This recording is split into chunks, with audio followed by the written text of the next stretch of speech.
Hey guys, what is up? It is Philbo, and we're going to be talking about the Frenzied Chains Warrior build in Undecember.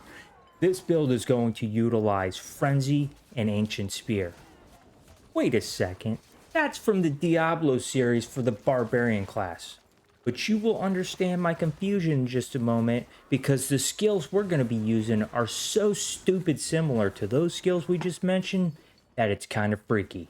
Okay, so the skills we're actually using are combo and illusion hook. And yes, they are very similar to the skills we just mentioned from the Diablo series, but I kind of love it because barbarian is my favorite class of all time for action RPGs. So I'm very excited to play this build and I'm very excited to talk about it. So what is combo? Combo basically you start hitting with it and it builds up this frenzy effect which allows you to do damage faster. So it amplifies your attack speed. It gives you bigger range, a bigger weapon range, and then also life per hit. So it adds a little bit of sustainability on top of that. Furthermore, we're going to have illusion hook. Illusion hook is going to throw out chains in front of us, and it has a further range than our combo does. So this is great because what it's going to do is it's going to grab all the enemies that it hits and pull them in towards us, allowing us to do massive damage up close to them. So this is a very in-your-face, fast-paced berserker play style. Very fun. Let's go ahead and jump into the build. Okay, so with the overview out of the way, let's go ahead and jump into the skills. We have combo here. Combo is going to it's going to get a base speed amplification of 10%. So already a fast skill. It's going to give us a 5% attack speed per swift attack, which can stack up to 5 times. So the swift attack is going to get us an extra 25% attack speed, so even more.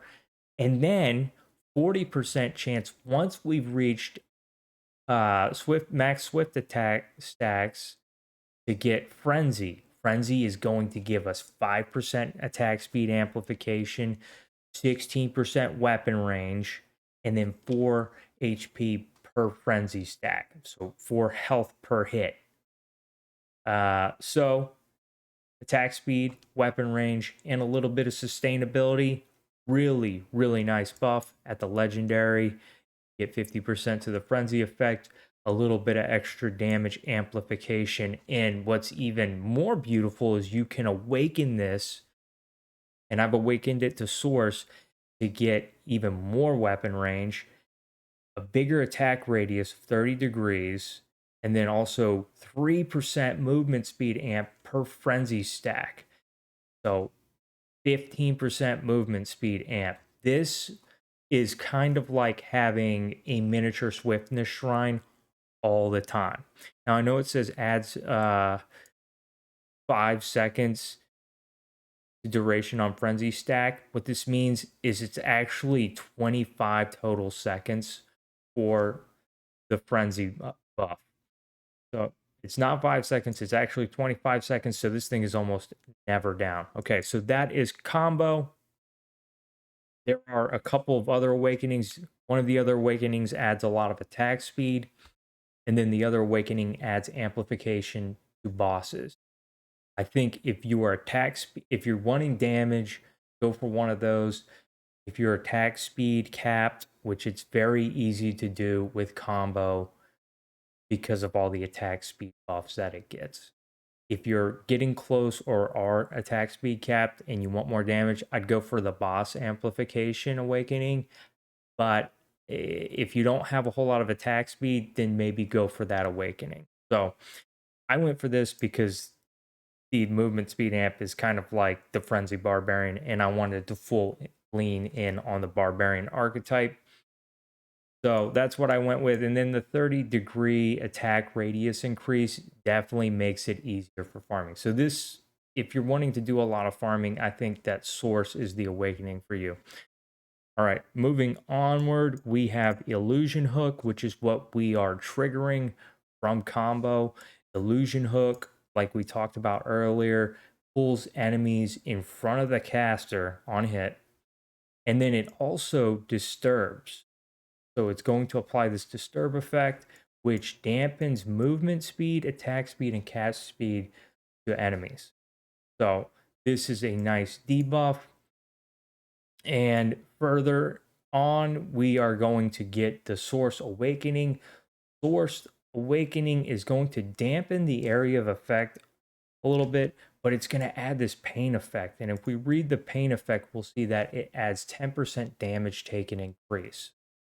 And on top of that, we're getting 50% more to the pain effect. So this is going to add 15% damage taken increase debuff to the enemies that we hit. That's massive. So Illusion Hook isn't really meant to be doing a whole lot of damage for us, but it is a massive debuffer for us. So that's 15% damage taken increase to our combo from Illusion Hook, and that's how we're going to use it. Okay. For our movement skills, we're going to use Penetrating Slash and Roll. These are both really nice, have a low cooldown.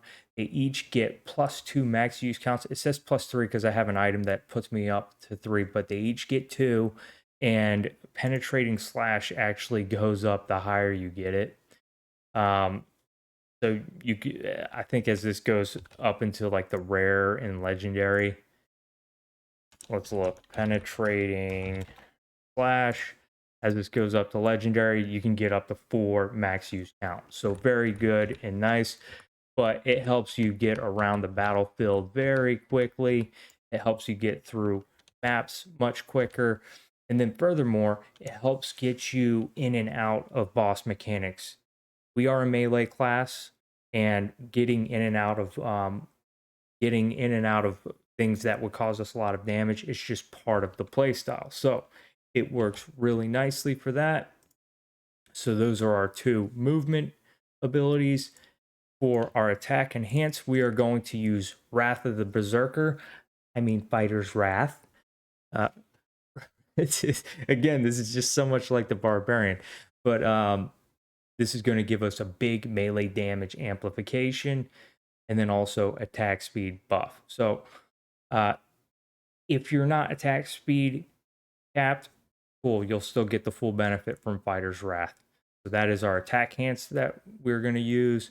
Our defensive enhance that we're going to be utilizing is Tenacious Regeneration.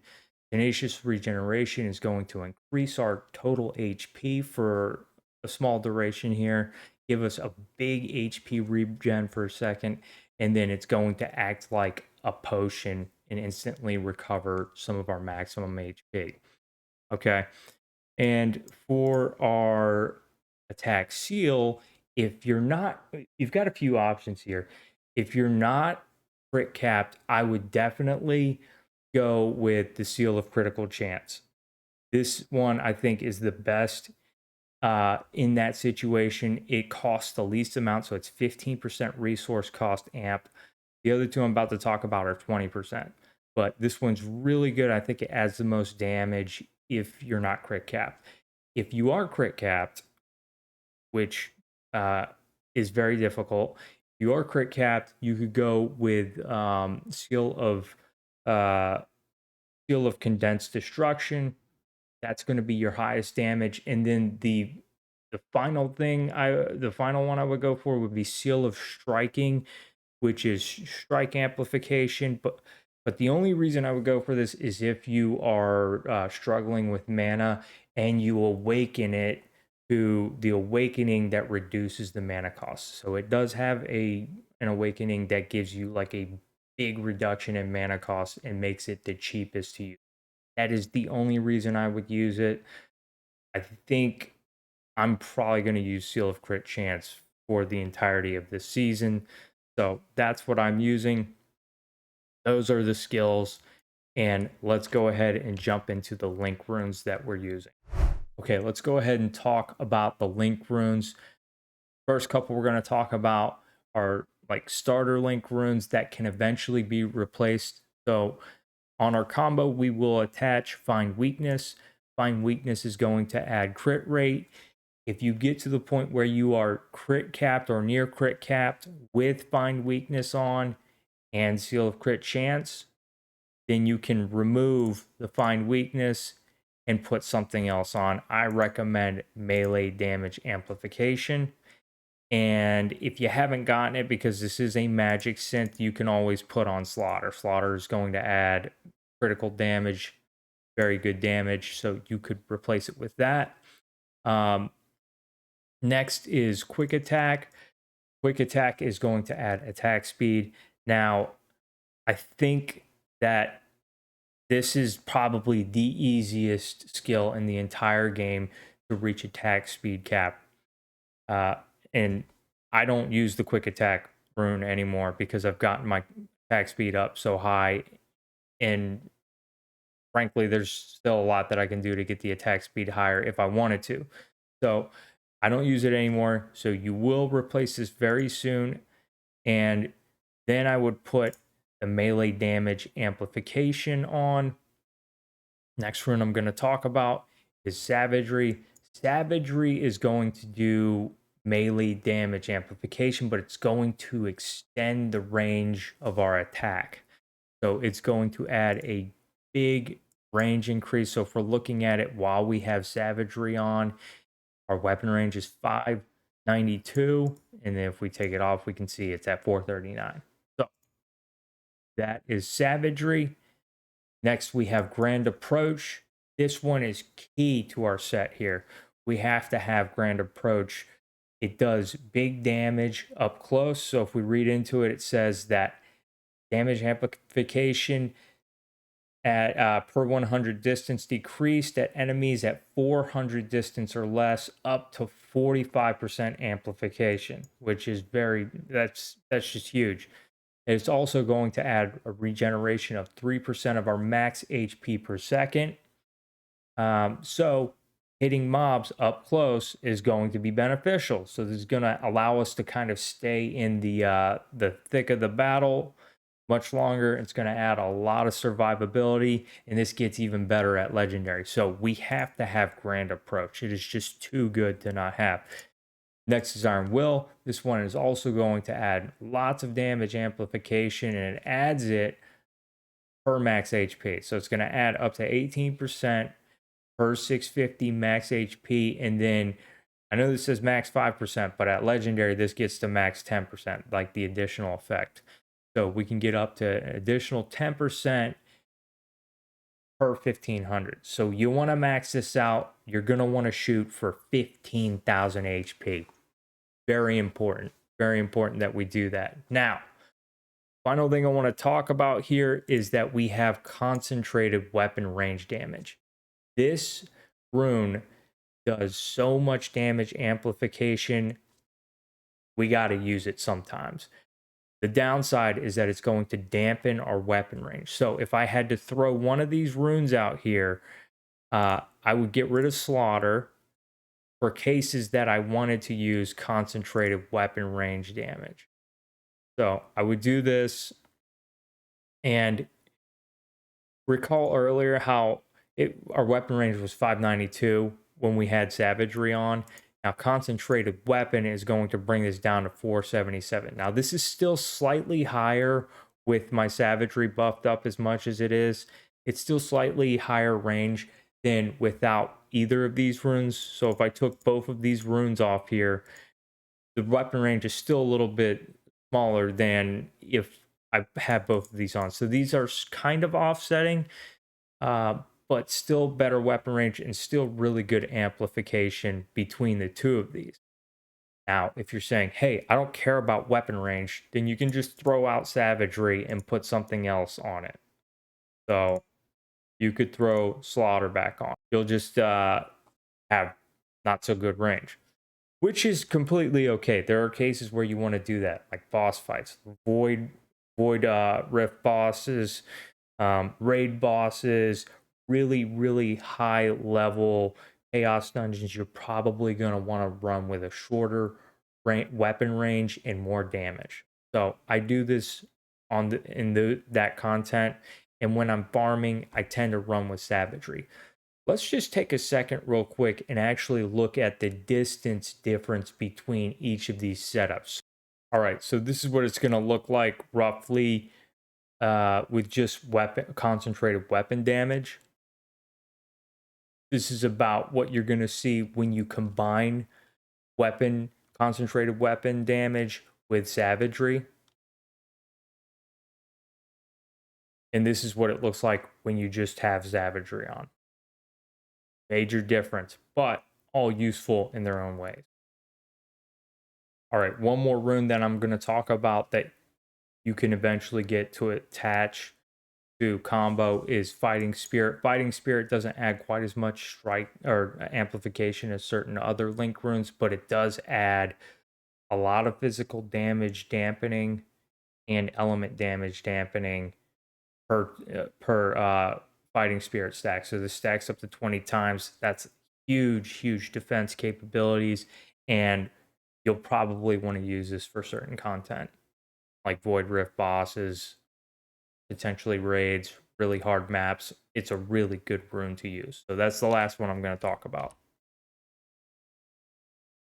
All right, now that we've talked about combo, let's go ahead and talk about what we're going to attach to illusion hooks. So we are activating illusion hooks. You're going to convert illusion hook to lightning damage because we are going to use illusion hooks to shock. This is going to be how we shock enemies.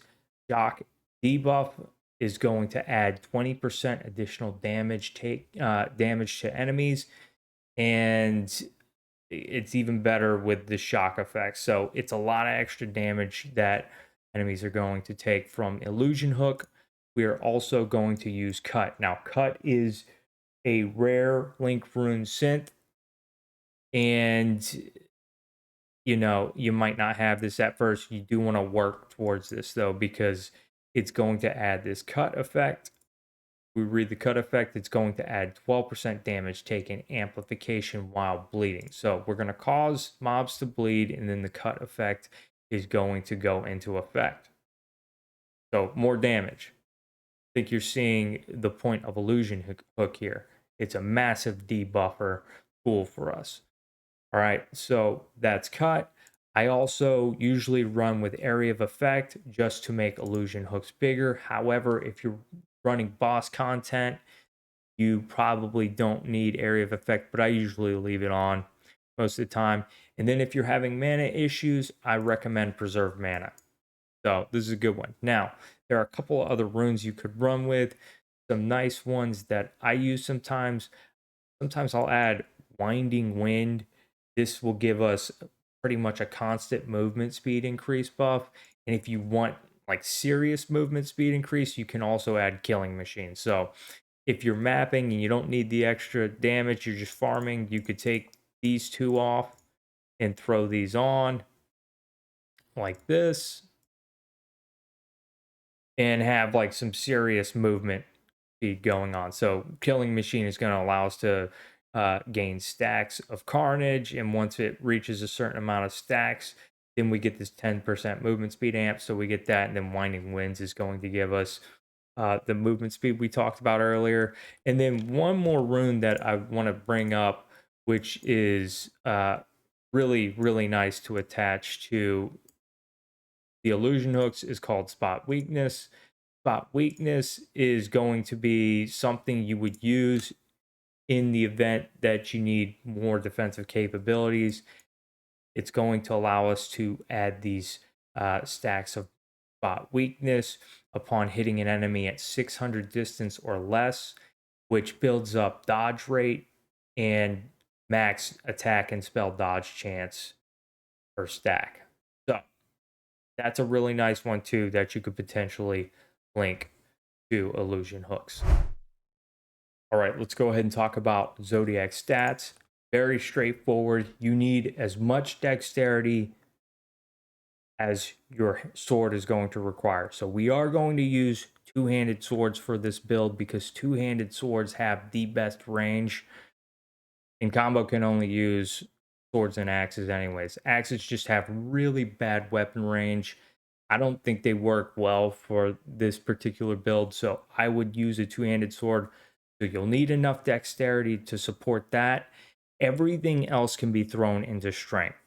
Now, you'll see that I have a little bit of intelligence right now, and that's because I find that for my setup right now, a little bit of extra mana is helping me maintain my mana. So if you're finding you have issues with maintaining mana, then you might want to put a little bit into intelligence. But most of the time, you probably won't need this. I'm just using a little bit right now, but eventually I have plans to get rid of this and put it back into strength. So you can pump the rest of everything into strength and just enough in dex for the two-handed sword.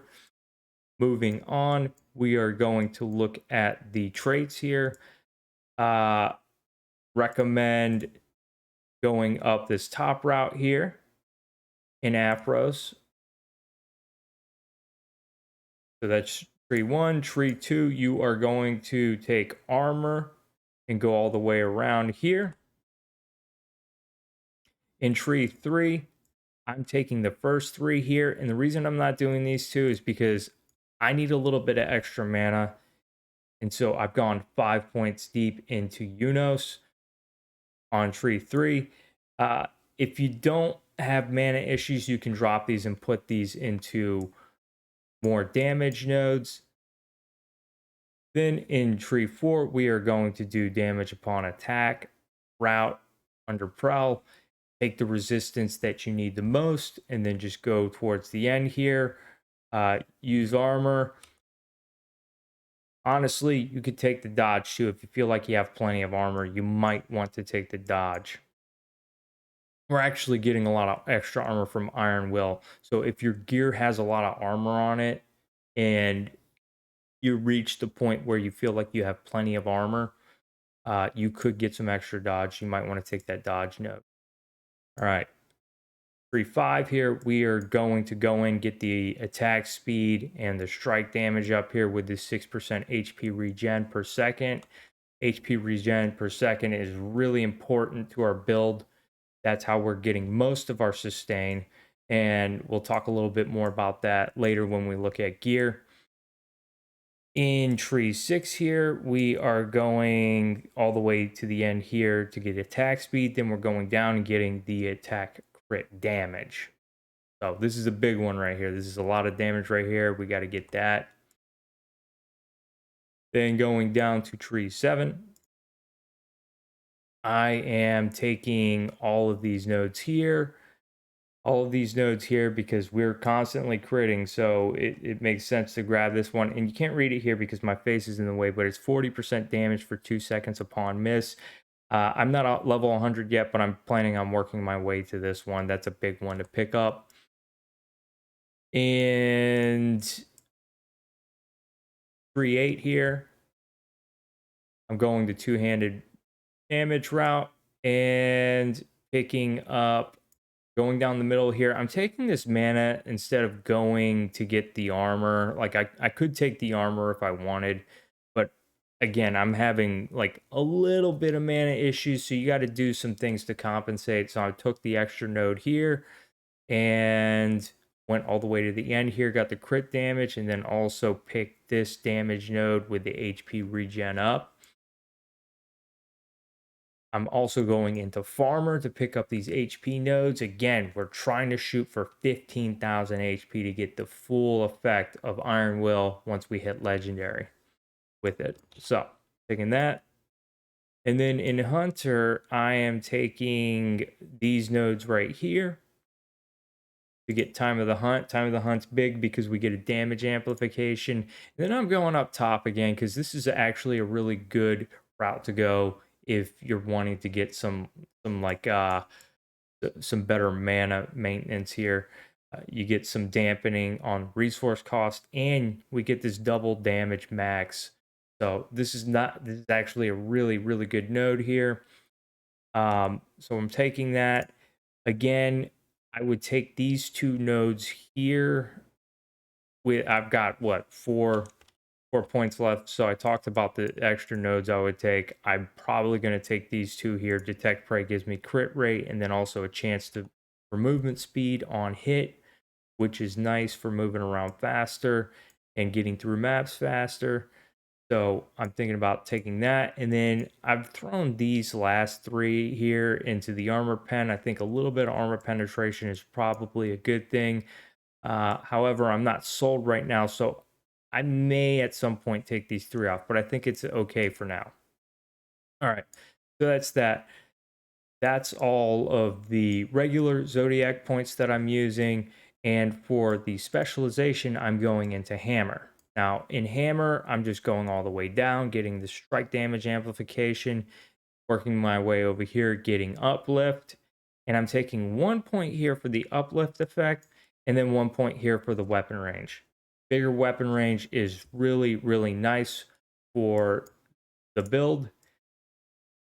In our second tree here, we are working our way up, getting the crit rate and damage, and then working our way down, getting damage amplification, picking up sharpness and acceleration on the way.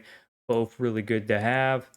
And then finally, there's a few different things we can do in the third specialization. This tree is not, it's not as good for the most part. You could pick this HP absorb up, but overall you do a little less damage on this side, and to do the extra damage you're taking additional physical damage. So I don't like this tree that much. The other thing I'm not crazy about is weapon expert. You get crit rate and crit damage per 0.1 weapon speed. We use slower weapons, so we're not going to get the full benefit of that. Like if our weapons were faster, sweet, but we use two-handed swords. We use the two-handed swords because we need better weapon range. So two-handed swords don't get really high attack speed. The other thing I'm not crazy about is attack speed for 3 seconds on kill. Max stacks for 15. So this does not benefit on boss fights at all. Like, not at all. So that's why I'm not a fan of flame. However, I do like bonfire a lot. Bonfire is going to give us resource cost dampening plus attack speed amplification here, which is really nice. The 9% HP amplification is going to get us closer to that 15,000 mark. Strike damage amplification big, and then punishment is also a nice damage booster as well. And that's the zodiac tree. Okay, so let's go ahead and talk about the gear we're going to use. We're using two-handed swords because they have better range. They've got better range than axes, and that's big for this build. So we're going to utilize that. As far as the prefixes that we want, we are almost always going to want attack damage flat. This one is huge. Equipped weapon range is another one that, like, to me, I almost have to have this on the weapon. I have to be able to hit things from a far enough distance to be able to map efficiently. So that's a big one. I actually don't have a third prefix on this weapon yet, but it would be between HP absorb and attack speed. At this point, my attack speed is so high, even at a 1.1 base, I'm like pretty close to max or capping my attack speed, because like I said, this build is really, really easy to hit attack speed cap with. I think I might actually prefer HP absorb. So that's something to think about. Those are the prefixes I would go with. Now, the weapon range I think is a must, because Lacrima, you cannot have weapon range in the Lacrima. So get it on your sword and you can fill in some of those other gaps from the Lacrima. All right, here we got to have gear crit rate to get a high crit rate base so that we can get closer to crit max. That simple. Crit damage is probably our biggest boost, and then attack damage. Light's Portrait is really, really good for this build. Big HP amplification, big regeneration effect.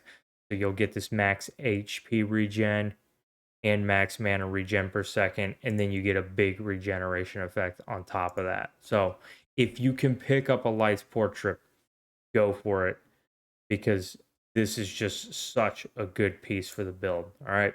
Other than that, you want to find a chest piece with a lot of HP. The hands, you might want to try and find some attack speed and some crit rate on and crit damage. Boots, nothing special here, just melee damage and movement speed, obviously. And the neck, I like the crit damage implicit necklace. Belt, I think it's kind of important to get HP on the belt, but also some sort of mana efficiency needs to come from the belt. It's a huge source of mana efficiency. You can get either the cooldown recovery speed or the mana potion effectiveness. Either one is good, just you want a high tier. And then rings, you're gonna just want to look for damage stats for the most part. So, like, this is a good example of one. The attack crit rate implicit. I tried to re-roll this into some other damage, but I got attack speed, so I'm okay with that for now. But attack speed, physical damage, crit damage, attack crit rate. These are things you want to see on your ring. Okay. So that's the gear. Let's go ahead and talk about our avatar. Avatar Castor is most definitely what we want.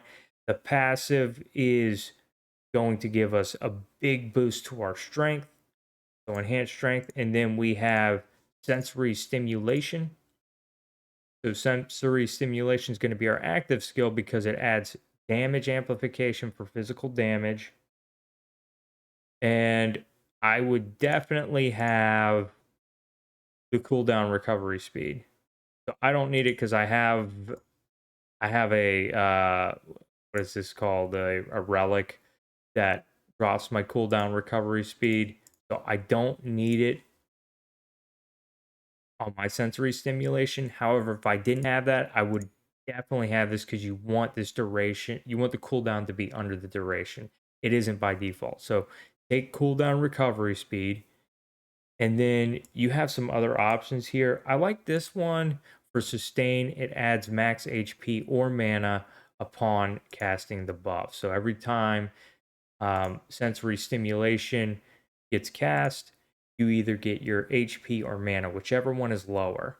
So I like this one, but if you want additional damage, you can take the sensory stimulation effect, so you can get 20% extra um, stimulation, which will it equals out to 3% more damage amp, which is nice. Then also you could take the enhanced damage decrease, which is a nice like defensive option as well. So that's what I would do for my primary avatar. For your next couple avatars, you're going to want Avatar of Leo for enhanced attack speed. If your attack speed capped, then maybe something else, but you probably are going to use this to try to get to attack speed cap. So go for this one. The next one you're going to go for is going to be Avatar Speaker. I'm still working on it, but this will get you that physical damage flat, physical damage percent, and then chance for double max damage on hit. All right. Now, for charms, the two charms that we're going to target are going to be Hamal and Boreal. So the first one I would go after is Hamal for the 10% HP and 12% HP amp with the damage buffs that we get for it as well. So try and target the 140 out of 140 for Hamal. If you're not familiar with charms, you get a blessing effect on each one. And the higher the tier on these charms, the more blessing effect you're going to get.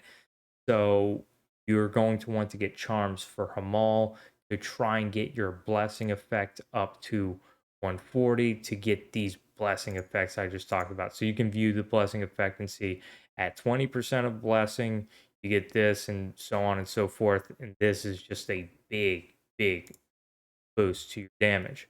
After that, you probably want to work on Boreal because you get melee damage amplification. So double damage amplification here. Those are the two you want to go for. On your charms, you want to be looking for crit rate, crit damage, status effect damage, regular damage, HP. But I would definitely prefer the two crit affixes that I talked about, critical rate and critical damage. And then damage and HP, uh, I would take those after the crit rate rolls. So uh, these crit rate charms are just so important to getting you close to the crit rate max. So definitely want to be making that a priority in your charm. Okay, one final note. I didn't mention this in the gear section, but I think it's important. You're not going to want to neglect your resistances. So when you are looking at pieces, make sure they've got resistances on them, because you are going to want to cap your resistance. The way we're going to look at this is we're going to go to the scroll down here. We're going to click our defense tab, and we want these to all say 75%. Okay. Now my chaos resist is low. I got to work on that. But what's going to happen if you don't have high enough resistance, like for example, if your cold resist is low, like down at 25%, you are going to run into mobs that do cold damage, and they're just going to obliterate you. That's just how it works. So that is that. You want to get the resistances up. All right, final recap.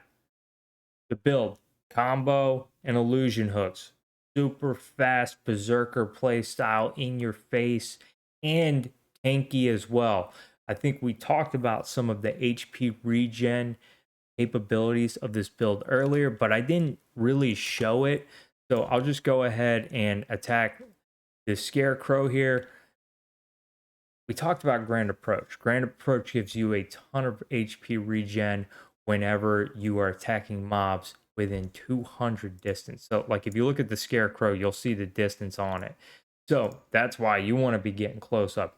The Grand Approach is also going to give you a lot more damage. But if we look at our character sheet and go to others, you'll see how much health we are regenning. Okay, 1900 from Grand Approach. So if I go off, it drops down to 450.